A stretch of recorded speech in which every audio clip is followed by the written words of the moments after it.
इस वक्त मैं खड़ा हूं इंदौर के बीजेपी कार्यालय पर और बीजेपी कार्यालय के बाहर हम देख सकते हैं कि पूरी तरह से सन्नाटा है।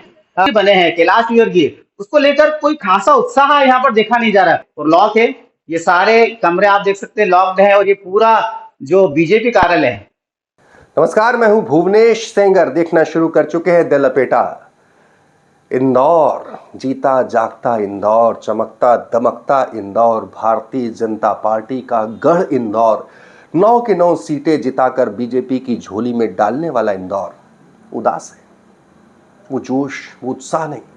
जबकि इंदौर के सबसे लाडले नेता कैलाश विजयवर्गीय शपथ ले रहे थे, तब उसी वक्त हमारे रिपोर्टर उनके घर के बाहर मौजूद थे और बता रहे थे कि यहाँ किसी प्रकार का कोई उत्साह नहीं है, कोई उमंग नहीं है, कहीं कोई जुलूस नहीं निकल रहे, नगाड़े नहीं बज रहे, राजवाड़ा पर झंडे नहीं लहरा रहे।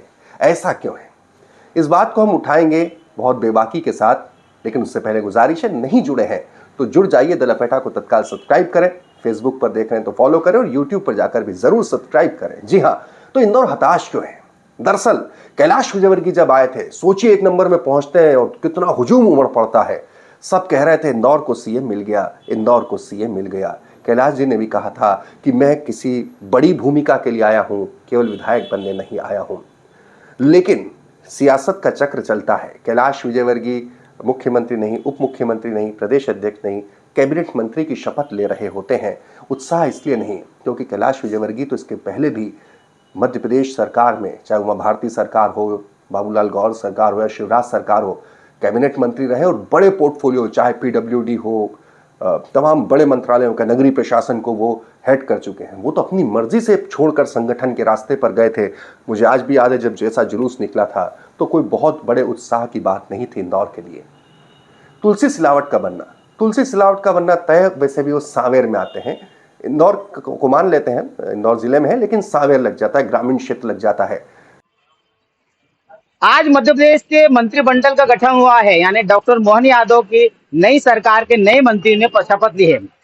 इस वक्त मैं खड़ा हूं इंदौर के बीजेपी कार्यालय पर और बीजेपी कार्यालय के बाहर हम देख सकते हैं कि पूरी तरह से सन्नाटा है। अक्सर कर यहाँ पर गहमा गहमी होती है, भारी जमावड़ा होता है कार्यकर्ताओं का, लेकिन आज 3 घंटे पहले जब मंत्रिमंडल का गठन हुआ, यानी भारतीय जनता पार्टी की नई सरकार ने, नए मंत्री ने शपथ ली, उसके 3 घंटे पश्चात यहाँ पर सन्नाटा पसरा हुआ। अक्सर कर यहाँ पर गहमा गहमी होती है, कार्यकर्ताओं का जमावड़ा होता है और हम अंदर प्रवेश करेंगे। किस तरह का माहौल अंदर दिखाई दे रहा है, क्या ऊपर पदाधिकारी कार्यकर्ता है, किस तरह के यहाँ पर गहमा गहमी दिखाई दे रही है। आप देख सकते हैं कि पूरी तरह से यहाँ पर सन्नाटा पसरा हुआ आप देख सकते हैं। मैं आपको दिखाता हूँ एक एक रूम। ये हॉल है, सभागृह है, जहाँ पर बीजेपी कार्यालय या बीजेपी कार्यकर्ताओं की जो बैठकें होती है वो यहाँ पर होती है और यहाँ पर कोई भी व्यक्ति, एक व्यक्ति भी दिखाई नहीं दे रहा है। यहाँ पर आप देख सकते हैं सारे जो दरवाजे हैं वो बंद है पूरी तरह से और ये जो मीडिया प्रभारी कक्ष है, आप देख सकते हैं मीडिया प्रभारी कक्ष है।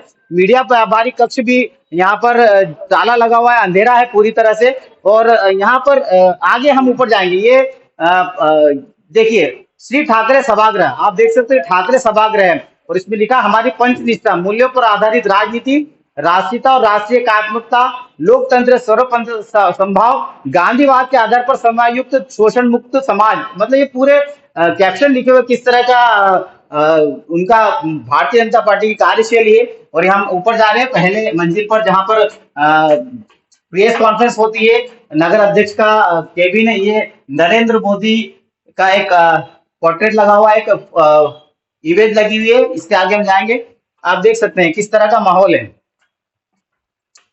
ये बीजेपी कार्यालय का हाल है 3 घंटे पश्चात, यानी कि जिस दिन शपथ ली गई है नए मंत्री ने, उस समय का हाल है। और इसको हम इस अंदाज से भी देख सकते हैं, इस मायने में से भी देख सकते हैं कि इंदौर में जो मंत्री बने हैं कैलाश विजयवर्गीय, उसको लेकर कोई खासा उत्साह यहाँ पर देखा नहीं जा रहा। ये स्वर्गीय दादा निर्भय सिंह चौहान पटेल सभागृह है, यहाँ पर अंधेरा है और लॉक है। ये सारे कमरे आप देख सकते हैं लॉक्ड है और ये पूरा जो बीजेपी कार्यालय है। लेकिन जो उत्साह था, जो जीतने का उत्साह था, सिंधिया कोटे से तुलसी सिलावट बन सकते थे, बनना तय था। लेकिन भारतीय जनता पार्टी के कार्यकर्ताओं में जो इस बार उम्मीद जगी थी वो थी रमेश मेंदोला की। जी हाँ, रिकॉर्ड मतों से जीतने वाले, हर बार एक नया रिकॉर्ड बनने वाले, तीनों प्रदेशों में जो जितने मतों से कोई नहीं जीता वो 1 लाख से ज्यादा मतों से जीतने वाले दादा दयालु पर पार्टी के आलाकमान ने दया नहीं दिखाई। एक बार फिर दादा दयालु की झोली खाली ही रही। वो भोपाल का रुख भी नहीं किया जब वहाँ भोपाल में आयोजन चल रहा था शपथ ग्रहण का। कहते हैं रमेश मेंदोला अपने क्षेत्र में ही थे। इस बार बड़ी उम्मीद थी उनके समर्थकों को। जन नेता, जरा सोचिए, लगातार 3 बार से सबसे ज्यादा मतों से जीतना, हर बार अपने ही रिकॉर्ड को तोड़ना और उस रिकॉर्ड के आसपास भी कोई फटक न पाए, बड़े से बड़ा दिग्गज नेता। ऐसे रमेश मेंदोला दादा दयालु को लेकर इंदौर को बड़ी उम्मीद थी कि कम से कम उन्हें मंत्री पद दिया जाएगा, कम से कम उनकी इस उपलब्धि का सम्मान किया जाएगा। लेकिन अफसोस पार्टी ने इस बात को नहीं माना। जहां तक मेरे सूत्र हैं, बड़ी चर्चा है पार्टी में ऊपर तक कि रमेश मेंदोला जैसे जिस लीड से कर जीतते हैं उनकी केस स्टडी की जाए, कि उसको पढ़ा है बाद में सिखाया जाए कार्यकर्ताओं को। पार्टी केस स्टडी करने को तैयार है लेकिन मंत्री पद देने को तैयार नहीं। वैसे माना जाता है कैलाश जी अगर बन गए तो रमेश जी नहीं बन पाएंगे। उसी छत्र छाया के चलते रमेश मेंदोला नहीं बन पाए, लेकिन उषा ठाकुर भी नहीं बन पाए। इंदौर की नेता है, महू से चुनाव लड़ी, पिछली बार मंत्री उषा ठाकुर, और इस बार मालिनी गौड़ का भी लग रहा था कि मालिनी गौड़ को मंत्री बनाया जा सकता है। लेकिन लाडली बहना को क्रेडिट नहीं देना है तो फिर ऐसे में न मालिनी गौड़ का नंबर लगा न उषा ठाकुर का नंबर लगा। बल्कि आश्चर्य की बात तो ये रही कि उषा ठाकुर के लिए संघ भी उस तरीके से जोर नहीं लगा पाया। महेंद्र हार्डिया लगातार जीतना, 5 बार की जीत।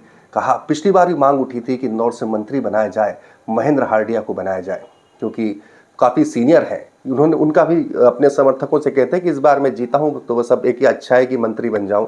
लेकिन अफसोस कि महेंद्र हार्डिया भी मंत्री नहीं बन पाए।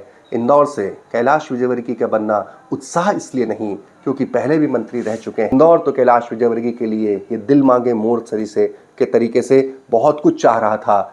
इंदौर कैलाश विजयवर्गीय को 1 नंबर से जीतता हुआ देखने के साथ ही बहुत बड़ी भूमिका में देखना चाहता था। बहरहाल बीजेपी पार्टी है, कैलाश विजयवर्गीय अनुशासित सिपाही है, इसलिए जो भी आदेश हुआ होगा उन्होंने उसका पालन किया है। लेकिन बहरहाल जब मोहन मंत्रिमंडल में 28 मंत्री शपथ ले रहे थे, इंदौर हताश था, इंदौर उदास था। यही हकीकत है। सियासत को अलग नजरिए से देखना है तो द लपेटा को सब्सक्राइब करें।